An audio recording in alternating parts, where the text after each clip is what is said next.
పిల్లలు లేకపోవడం ఎంత బాధాకరమో మనం మాటల్లో చెప్పలేము. అలా మన చుట్టూ బాధపడుతున్న ఎంతో మంది కోసం ఈ వీడియో చేస్తున్నాను. ఎందుకంటే 39 వాళ్ళు పిల్లలని ప్రతి ఒక్కరికి సంతానం కలిగేలా ట్రీట్మెంట్స్ అందజేస్తున్నారు. అండ్ వీళ్ళ దగ్గర IVF ఫేమస్ ట్రీట్మెంట్.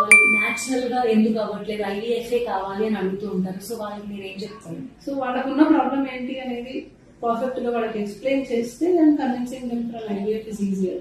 మరి ఇప్పుడు IVF బేబీ తీసుకున్న వాళ్ళకి న్యాచురల్ బేబీకి ఏంటి మ్యామ్ డిఫరెన్స్? సో బేబీ అనేది హెల్దీగా నార్మల్ గా బాగానే ఉంటారా? ఎనీ ప్రెగ్నెన్సీ, న్యాచురల్ గా వచ్చిన ప్రెగ్నెన్సీలో కూడా there is a minor risk of some anomalies అన్నమాట. బట్ అదే రిస్క్ ఈవెన్ IVF లో ఉంటుంది. మనం ఇప్పుడు IVF చేసాం కాబట్టి వీళ్ళకి ఎక్కువ రిస్క్ ఆఫ్ అబ్నార్మాలిటీస్ అనేది డెఫినెట్లీ ఉండదు. సో IVF బేబీస్ చాలా హెల్దీగా ఉంటారు. అడ్రస్ వచ్చేసరికి 39 fertility centre, first floor, opposite Stella college, Vijayawada. 39 వాళ్ళు ఫ్రీ కన్సల్టేషన్ తో పాటు ఫస్ట్ USG స్కాన్ ని ఫ్రీగా అందజేస్తున్నారు. అండ్